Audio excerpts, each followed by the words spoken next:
안녕하세요. 봄이 오는 소식이 들립니다. 우리 마음에도 봄이 오기를 바랍니다. CTS 두란노 성경 공부 마태복음 제9강입니다. 제9강 말씀을 통해서 말씀의 은혜가 우리 모두들에게 임하기를 바랍니다. 아멘. 오늘 말씀은 마태복음 13장 31절 말씀 천천히 찾겠습니다. 13장 31절 또 비유를 들어 이르시되 천국은 마치 사람이 자기의 밭에 갖다 심은 겨자씨 하나를 같으니 이는 모든 씨보다 작은 것이로되 자란 후에는 풀보다 커서 나무가 되매 공중의 새들이 와서 그 가지에 깃들이느니라. 천국에 대한 말씀입니다. 마태복음 13장을 비유장이라 합니다. 마태복음 13장이 무슨 장이라고요? 비유장. 천국 비유장. 7가지 비유가 연거푸 나옵니다. 그 중에 천국 비유. 마태복음에는 중요한 신학의 용어가 둘이 있습니다. 하나님의 나라 천국, 언약신학. 마태복음에 등장하는 중요한 신학적인 용어입니다. 천국, 하나님의 나라를 이해해야 되고 언약신앙을 뿌리채 이해하고 나면 마태복음을 이해하는 데에 훨씬 더 쉬워집니다. 네. 그리고 요한복음 같은 데는 하나님의 나라, 마가복음에서도 하나님의 나라, 근데 비슷한 같은 말인데 마태복음에는 천국으로 표현합니다. 천국도 물론 하늘천, 나라국, 하나님의 나라, 하늘나라니까 같은 말이지요. 예. 그러면은 우리가 하나님의 나라 천국에 대해서 성경 전체로서 이해해야 됩니다. 예. 그 부분만 이해하면은 전체가 안 보이니까 마치 산에 가서 나무 하나하나를 보느라고 산 전체, 숲 전체를 못 보는 것과 같지요. 예. 자, 하나님의 나라에 대해서 성경에 맨 처음 나오는 데는 어디냐? 우리 다니엘서 2장 44절. 우리 천천히 한번 찾겠습니다. 다니엘서 2장 44절입니다. 내가 읽습니다. 이 여러 왕들의 시대에 하늘의 하나님이 한 나라를 세우시리니. 하늘의 하나님이 직접 나라 세우는 겁니다. 대한민국, 미국, 중국 이런 수준이 아니고 하나님이 직접 한 나라를 세웁니다. 하나님의 나라, 천국이지요. 이것은 영원히 망하지도 아니할 것이요. 그 국권이 다른 백성에게로 돌아가지도 아니할 것이요. 도리어 이 모든 나라를 쳐서 멸망시키고 영원히 설 것이라. 세상 나라 다 지나가는 나라가 되고 영원히 서는 나라, 하나님의 나라. 하나님이 직접 세우신 나라입니다. 그런데 그 하나님의 나라 개념이 구약 창세기에서부터 요한계시록 사이까지 성경 66권의 골고루 직접으로 간접으로 그 나라에 대한 말씀이 설명이 나오는데 신약에 가서 하나님의 나라를 이해하려면은 5가지를 이해해야 돼요. 5가지. 5가지를 이해하면은 신약에서 일러주는 하나님의 나라를 우리가 전체로 이해할 수가 있습니다. 자, 예수님의 첫 설교에서부터 시작합니다. 예수님의 첫 번째 설교가 어디냐? 마가복음 1장 15절. 마태복음 다음에 마가복음 1장 15절이 예수님의 첫 설교입니다. 첫 설교니까 중요하지요. 첫 설교부터 하나님의 나라를 말씀하십니다. 이르시되 말씀하시되 때가 찼고 하나님의 나라가 가까이 왔으니 회개하고 복음을 믿어라 하시더라. 예수님의 첫 번째 설교니까 아주 의미가 깊습니다. 때가 찼다. 우리말로는 때, 영어로는 타임 한 단어지만은 성경을 기록한 헬라어 성경에는 때라는 단어가 둘이 있습니다. 그걸 구분을 잘해야 돼요. 하나님의 때, 사람의 때가 단어가 달라요. 하나님의 때를 카이로스, 사람의 때를 크로노스. 그러니까 성경 원문 헬라어로 성경을 읽으면은 단어를 딱 보면 하나님의 때구나, 사람의 때구나 판단이 가는 거지요.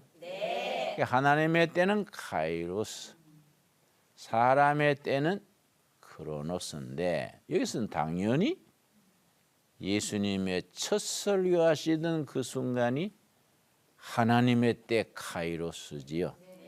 예수님의 첫 설교의 첫 마디가 카이로스가 왔다.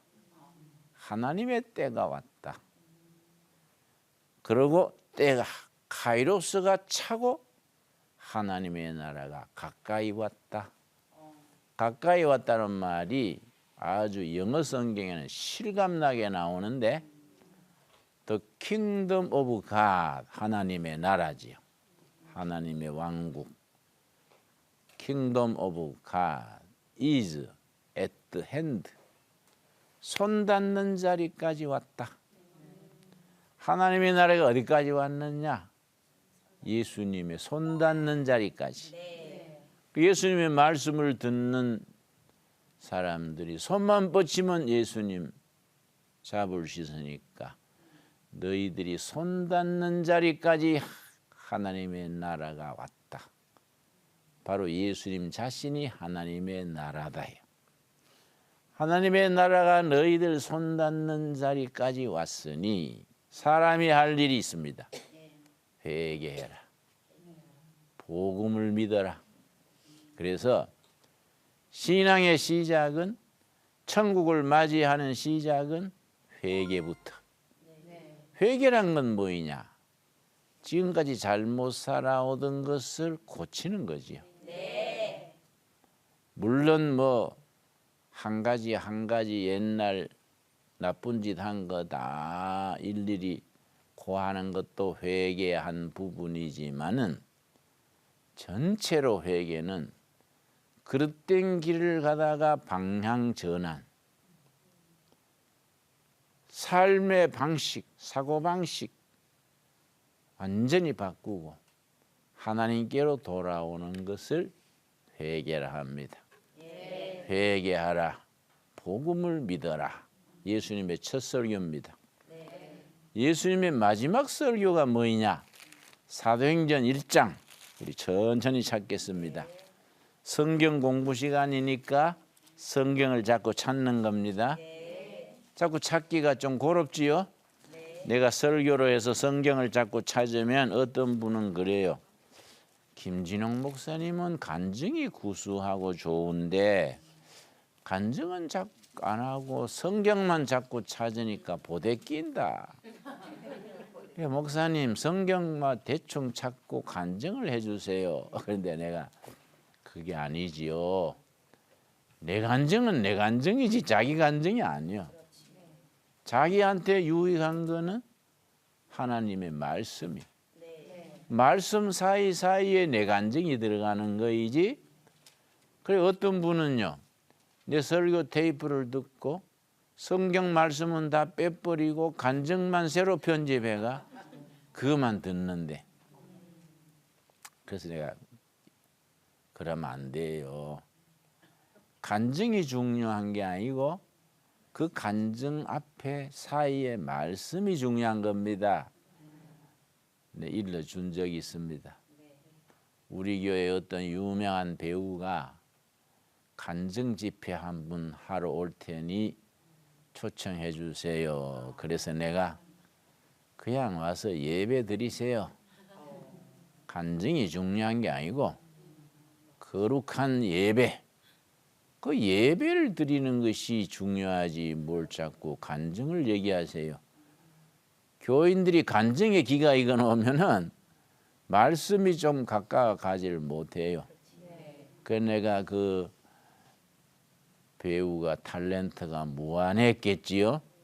자기는 크게 생각해서 간다 했는데 아이고 간증을 하지 마시고 와서 예배 보세요 하니까 섭섭했겠지요.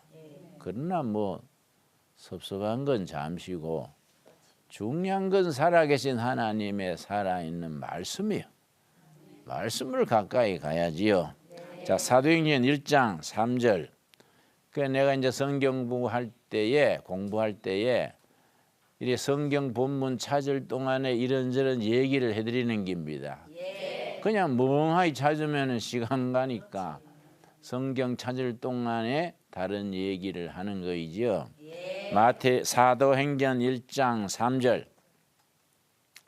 그가 고난 받으신 후에 또한 그들에게 확실한 많은 증거로 친히 살아계심을 나타내사 40일 동안 그들에게 보이시며 하나님 나라의 일을 말씀하시니라.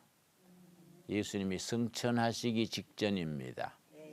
승천하시기 5분 전 마지막 하나님의 나라 일을 자세히 설명하시는 겁니다. 예수님이 전하신 메시지 시작에서 마지막까지가 하나님의 나라, 천국에 대한 말씀이지요. 그래서 사도들도 마찬가지입니다. 베드로, 요한, 야고보, 바울. 여러분 사도행전 제일 끝장에 보면은 사도행전 제 28장까지 있습니다. 여러분 사도행전 29장 가면 골치 아픕니다. 28장 마지막 절이 31절인데 자 30절 31절 사도행전의 28장 마지막 절입니다. 사도들이 전한 설교 내용 메시지 역시 마찬가지입니다. 바울이 온 이태를 자기 셋집에 머물면서 자기에게 오는 사람을 다 영접하고 하나님의 나라를 전파하며 주 예수 그리스도의 갖는 모든 것을 담대하게 거침없이 가르치더라. 바울이 마지막까지 로마 감옥에서 사형받기 직전까지 오는 사람마다 하나님의 나라를 가르치고 예수님에 대해서 거침없이 전한 거이지요. 그래서 우리 교회의 영원한 주제는 하나님의 나라, 천국입니다. 그런데 하나님의 나라 그러니까 좀 교인들이 막연해요. 하나님의 나라 늘 듣는데 구체적으로 뭐이 하나님의 나라일까? 신약에는 5가지를 이해해야 된다. 내가 그렇게 말씀드렸습니다. 첫째, 요한복음 1장 12절. 요한복음 1장 12절.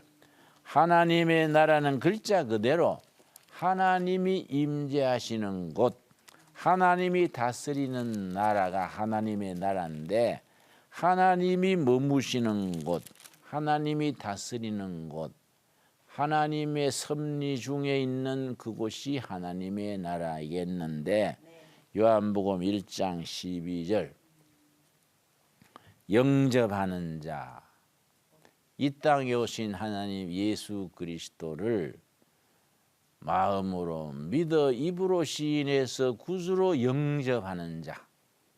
손님 영접한다 하지요? 네. 예수님을 자기 주인으로 영접하는 자. 곧 그다음 뭡니까?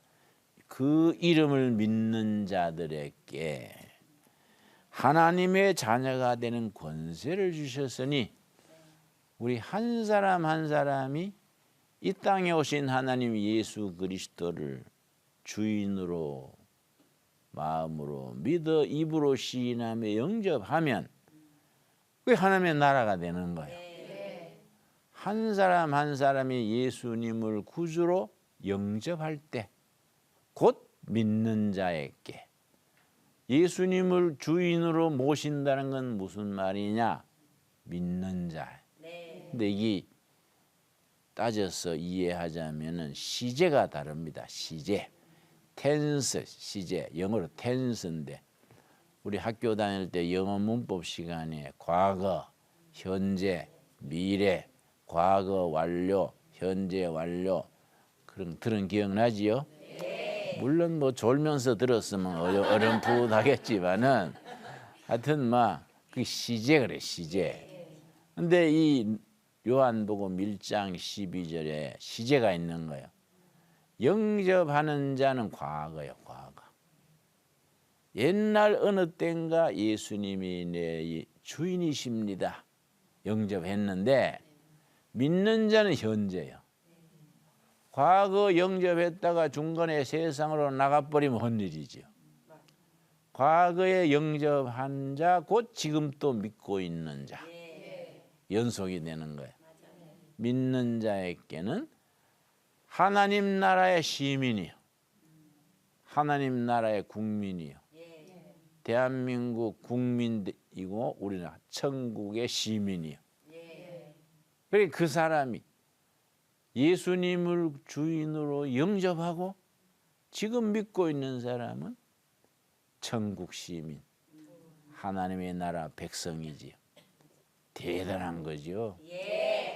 그래 어깨 펴고 살아야 돼. 내가 지금 이래 보여도 천국 시민권이 있어. 만만히 보지 마라. 아주 세게 나가야 돼요. 자, 그런데 또 두 번째 어디냐? 한두 사람, 두 사람, 세 사람 예수님의 이름으로 모인 곳이 천국이야. 마태복음 18장. 마태복음 18장. 지금 우리가 마태복음을 공부하고 있는 겁니다. 마태복음 공부하다가 마태복음에 등장하는 중요한 두 가지 신학적인 용어, 천국, 하나님의 나라와 언약신앙의 주제에 대해서 하나님의 나라를 지금 공부하는 겁니다. 마태복음 18장 20절, 18장 20절 말씀. 두세 사람이 내 이름으로 모인 곳에는 나도 그들 중에 있느니라. 하나님의 나라는 하나님이 머무시는 곳, 하나님이 다스리시는 곳, 그것이 하나님의 나라인데, 첫째는 내가 예수님을 주인으로 모시고 믿고 있을 때 하나님의 나라지요. 심령천국 그래, 심령천국. 두 번째는 마태복음 18장 20절에 두세 사람이 내 이름으로 모인 곳. 여러분이 가정 예배를 드리면 남편, 아내, 아들, 딸 예수님의 이름으로 가정 예배 드릴 때 거기에 하나님의 나라예요. 교회 구역 예배가 있지요. 구역 예배 드리는 그 자리가 하나님의 나라예요. 직장에서도 직장 예배를 드리지요. 두세 사람이 내 이름으로 모인 곳, 그것이 하나님의 나라지요. 세 번째가 있습니다. 세 번째. 저 뒤에 넘어서 에베소서 2장. 에베소서 천천히 찾읍시다. 에베소서 2장.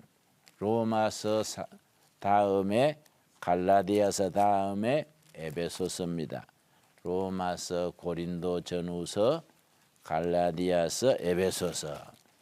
자, 에베소서 2장 마지막 부분에 보면은 세 번째 하나님의 나라가 있어요.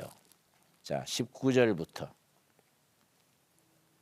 2장 19절부터 신약 성경 311페이지.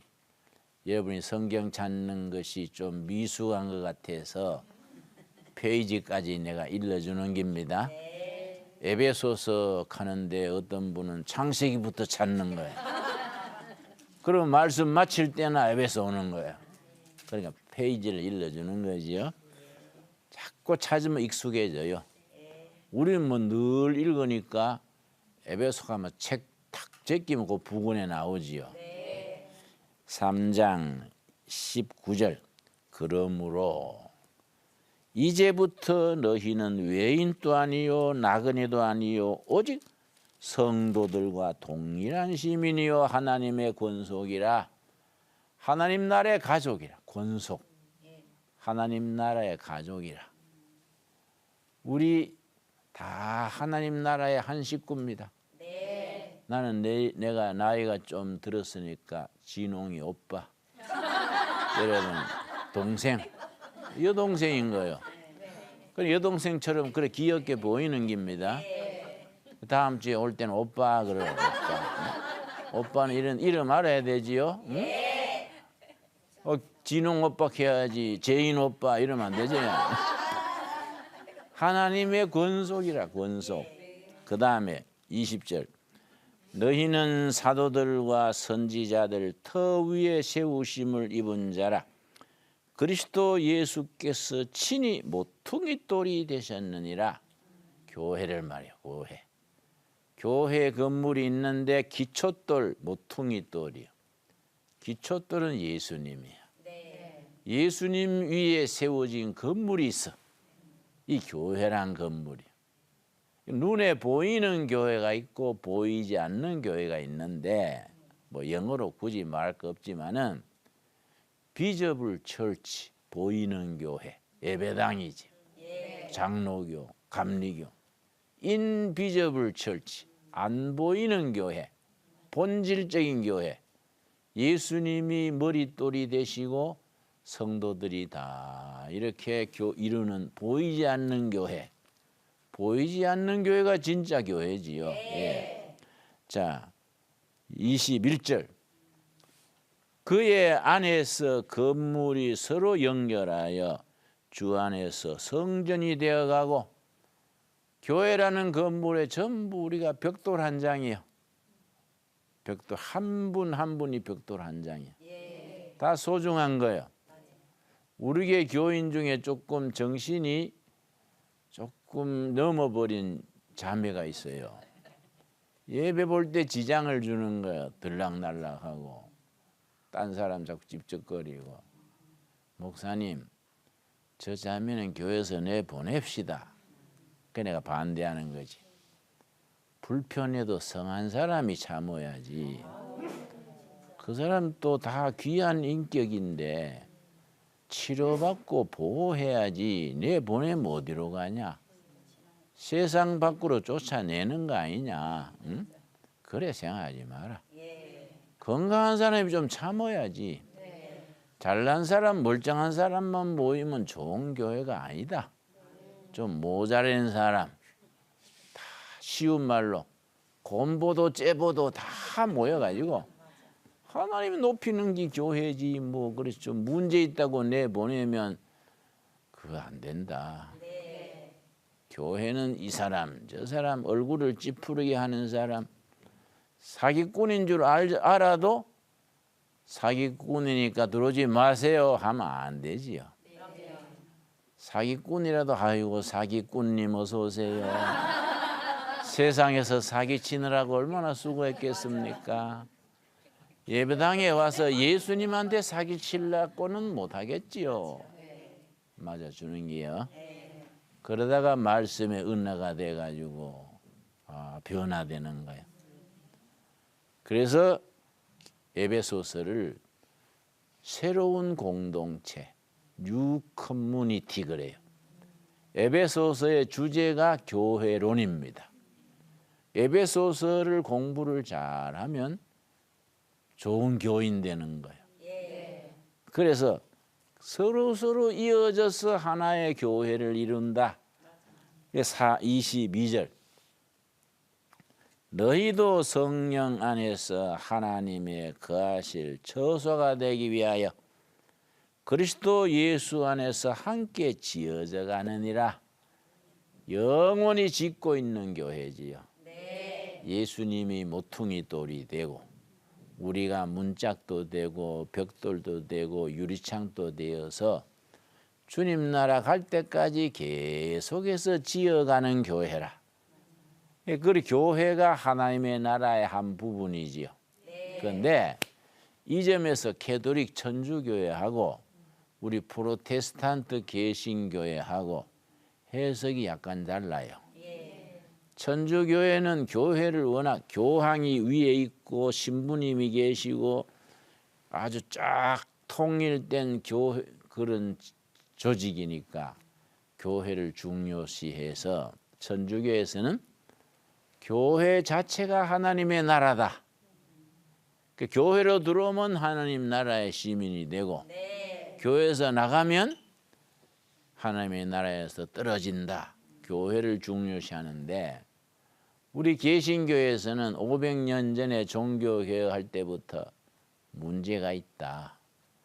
교황 중에 뭐 결혼 안 하는 게 교황인데 사생아도 다 넣고 인간이 타락하면 뭘 짓이나 뭐 하겠습니까? 성직도 뭐 이렇게 돈 받고 파는 게 있고 중세에 그랬어요. 요새는 안 그러지. 그런데 그게 어떻게 하나님의 나라냐? 무슨 하나님의 나라에 교황이 애기도 놓고 성직을 매매도 하고 그런 게 어디 있냐? 응? 그러니까 교회는 하나님의 나라의 한 부분이다. 전체가 하나님 나라 자체가 아니고 한 부분이다. 이 개신교의 생각이에요. 약간 차이가 있지요? 네. 물론 하나님의 교회를 소중히 하는 것은 같은데 해석이 좀 다르지요. 그래서 나는 개신교 목사니까 개신교 해석이 맞다. 그래 생각하지요. 네. 아니다. 교회가 하나님의 나라 자체다. 그러면 내 신부로 옮겨야 되지요. 너 그럴 생각 없지요. 난 목사가 얼마나 좋은데, 그지요? 자, 네 번째가 뭐냐? 하나님의 나라의 신약에서 세 가지 생각했지요? 네. 첫째는 개인이 예수님을 영접하면, 그리고 믿으면 하나님의 나라가 마음에 이루어진다. 이해하셨지요? 네. 둘째, 예수님의 이름으로 두세 사람이 모인 곳, 그건 하나님의 나라다. 가정예배, 구역예배, 직장예배. 지금 우리도 예수님의 이름으로 모였잖아요. 네. 그건 하나님의 나라지. 하나님의 나라. 세 번째는 교회다. 교회. 교회가 하나님의 나라의 한 중요한 부분이다. 자, 네 번째가 있는 거예요. 요한계시록 20장. 성경 마지막 책인 요한계시록 20장에 네 번째 하나님의 나라가 있습니다. 천천히 찾으세요. 찾을 때까지 내가 딴 얘기로 성경 얘기를 할 테니까 그냥 멍하니 앉아서 찾는 게 아니고 유익한 얘기를 할 테니까 요한계시록은 22장까지 있는데 거기에 20장에 하나님의 나라에 대한 네 번째 해석이 나옵니다. 그걸 말하자면 천년왕국 그래요. 천년왕국. 상당히 쉽지 않은 얘기입니다. 왜냐? 천년왕국 이론이 왜 복잡하냐? 교회가 생긴 이래로 이단 사이비가 많이 나왔는데 이단이 가장 많이 나온 구절이 요한계시록 20장이에요. 천년왕국에서. 두 번째는 다니엘서에서. 다니엘서와 요한계시록 20장에서 이단이 제일 많이 나왔어. 또 우리나라에서 한국산 이단이 있어요. 세계적인. 창세기 1장, 2장, 3장을 잘못 해석해서 나온 이단이 통일교요. 통일교. 그건 창세기를 잘못 해석한 거예요. 박태선 전도관이라고 들었지요? 그거는 요한계시록 20장 천년왕국을 잘못 해석한 거예요. 잘못 해석하면 빗나가는 겁니다. 자, 20장 4절. 20장 4절. 또 내가 보좌들을 보니 하는 나라의 천국 보좌, 심판 보좌를 말하는 겁니다. 거기에 앉은 자들이 있어 심판하는 권세를 받았더라. 또 내가 보니 예수를 증언함과 하나님의 말씀 때문에 목배임을 당한 자들의 영혼들과 또 짐승과 그의 우상에게 경배하지 아니하고 그들의 이마와 손에 그의 표를 받지 아니한 자들이 살아서 그리스도와 더불어 천년 동안 왕노릇하니. 예수님이 왕중왕이 되고 천년 동안 하나님의 나라를 이루는 거야. 천년왕국 그래. 천년왕국. 예수님과 더불어 천년간 왕노릇하는 천년왕국. 예수님이 왕중왕이 되시고 그 밑에서 우리가 천년 동안 왕노릇하는 거예요. 천년왕국 그럽니다. 그런데 이게 아주 천년왕국 이론이 복잡해요. 천년왕국 그 나온 책이 몇 권이나 있어요. 천년왕국에 대한 큰 이론은 세 가지입니다. 자세히 몰라도 돼요. 괜히 너무 알다가는 빗나가는 기라. 너무 알락하다가 헛짚는 수가 많아요. 핵심만 알면 돼. 천년왕국은 예수님이 재림하신 뒤에 천년왕국이 이루어진다. 그러고 천년왕국 끝나면 영원한 천국으로 들어간다. 이걸 전천년설 그래. 전천년설. 천년왕국 되기 전에 예수님이 먼저 재림하신다. 전천년설. 아니다. 천년왕국이 먼저 있고 예수님이 재림하신다. 그러고 심판 거쳐서 천국에 들어간다. 후천년설 그래. 후천년설. 세 번째가 있어. 무천년설 있어. 무천년설. 무천년설은 뭐냐? 천년왕국이 없다는 게 아니라 예수님이 베들레헴 말구에서 나신 초림에서부터 재림하는 사이 교회 시대가 천년왕국이다. 이걸 무천년설 그래요. 이것도 지지하는 사람이 많습니다.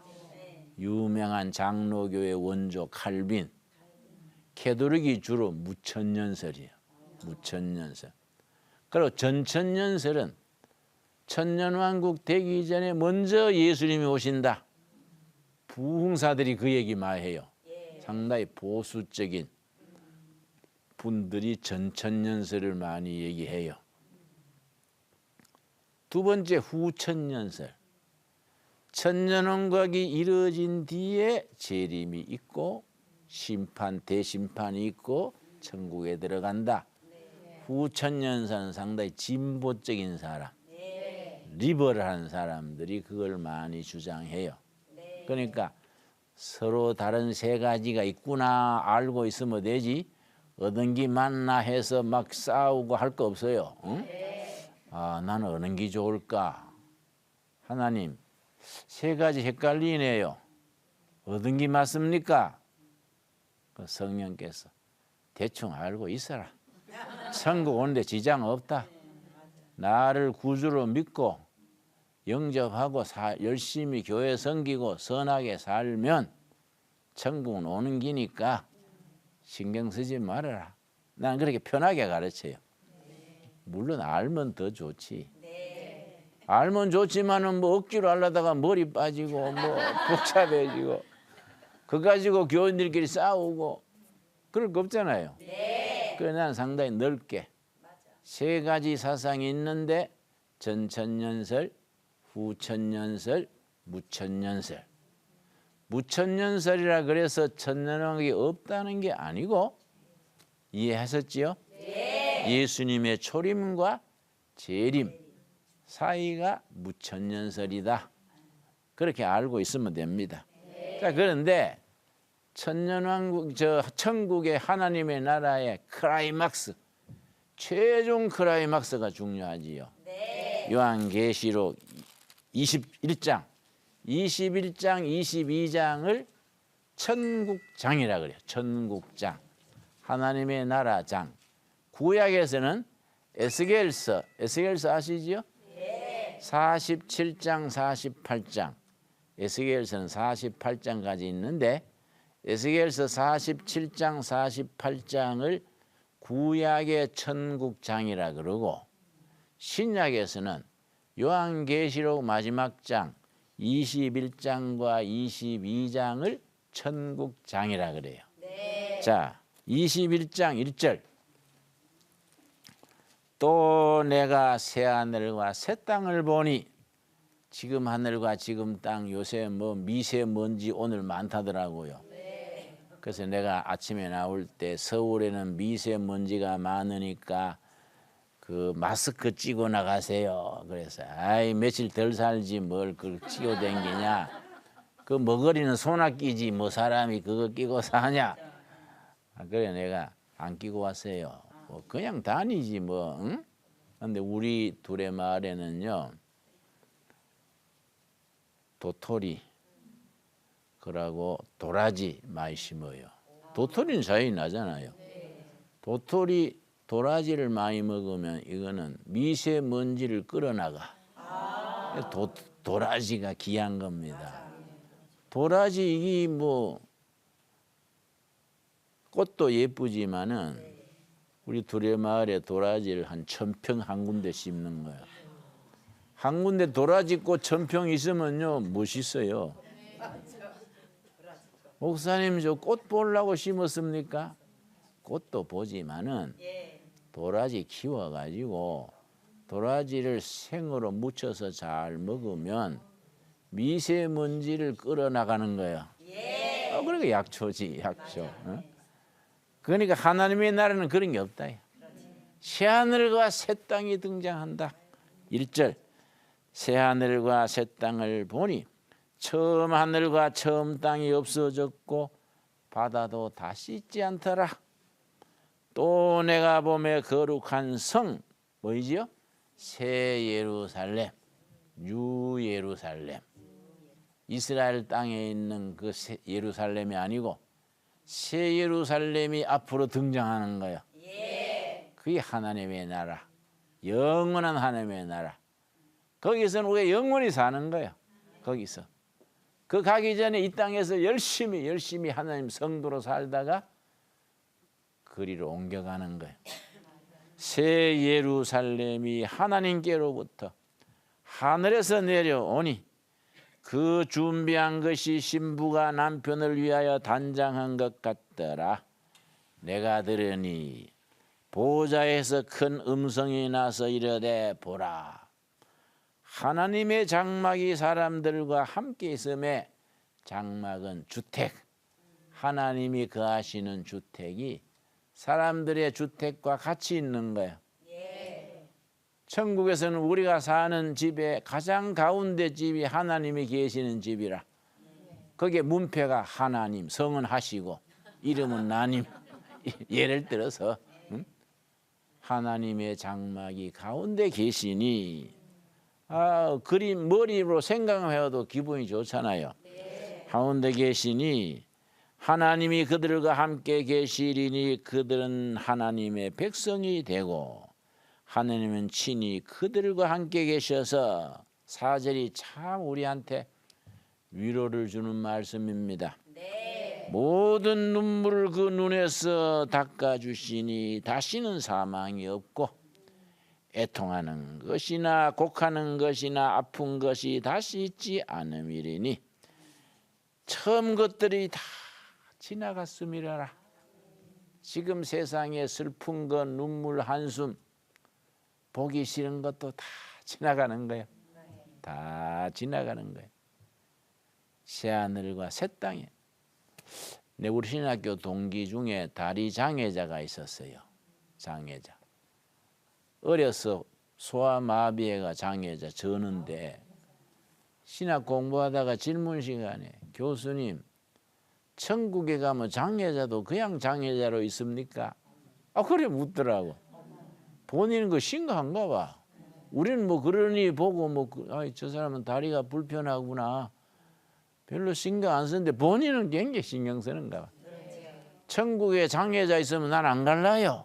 이러더라고. 그래서 천국에는 새하늘과 새 땅에 처음 것들 다 지나가 버리고 새로워지는 거니까 그런 건 없지요. 그런 얘기 우리 신학교 때 주고받았어. 그러니까 모두가 새로워지는 거지요. 그래서 모든 눈물을 씻어주시고 새롭게 우리의 하늘나라 백성으로서 즐기는 거이지요. 그래서 4절 끝에 뭐라 그랬냐? 애통하는 것이나 곡하는 것이나 아픈 것이 다시 있지 아니하리니 처음 것들이 다 지나갔음이러라. 이 땅에 있던 그 원망과 시비 다 지나갔다. 다 지나갔다.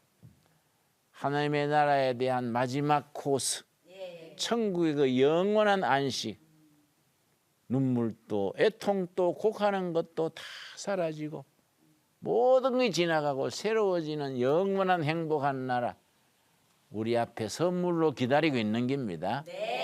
그 하나님의 나라를 생각하고 오늘 또 희망을 가지고 현실은 우리한테 실망시키고 우리 눈물 나게 하고 억울할지라도 하나님이 때가 되면 다 눈물 닦아주시고 상처도 보듬어 주시고 모든 것이 지나간 새하늘 새 땅에 갈 것을 믿고 그 나라를 위해서 열심히 살아갑시다. 아멘. 오늘 거기까지. 감사합니다.